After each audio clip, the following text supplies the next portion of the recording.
The Mike Hosking Breakfast, 6 to 9 weekdays on Newstalk ZB. G'day there. I felt desperately sorry for the Abercrombie family yesterday, victims of yet another one of this country's shabby clickbait obsessions. To read the headline, you would have thought Mrs. Abercrombie moaned about being an MIQ and as a result was granted a very rare exemption to finish isolation at her home. But that's not the clickbait part.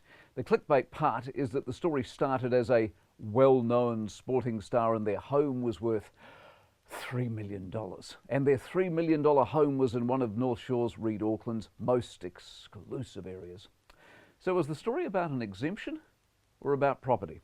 What it was really about, tragically, yet again, was clicks. Happy to be corrected, but my reading of events was that Stuff started this particular one. The Herald ran with it and News Hub picked it up as well. I think I'm right in saying TVNZ avoided it. Good on them if they did. The heart of the story is that the Abercrombie family deal with kids with autism. They were stuck in a place, an MIQ facility, that couldn't, nor should it, be expected to deal with such circumstances. There was a safety issue at play. It was a medical exemption.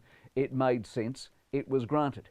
By the time it reached television last night, Tom had spoken. He spoke eloquently of what happened, why it happened, and why it had nothing to do with privilege or wealth or fame or the size of your house. It was medical. His kids need help and the government saw fit to assist, beginning, middle and end.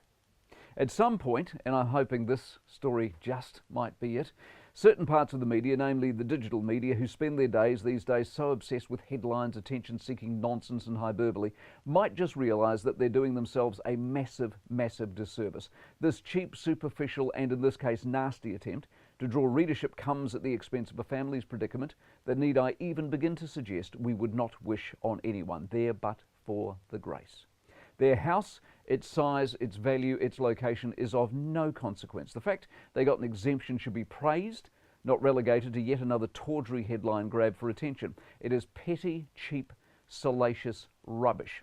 Is being obtuse really worth readership? Is insulting, attacking and insinuating inflammatory detail really worth a headline? Is this as good as we can be, for goodness sake? If the answer to any one of those three is yes, I give up.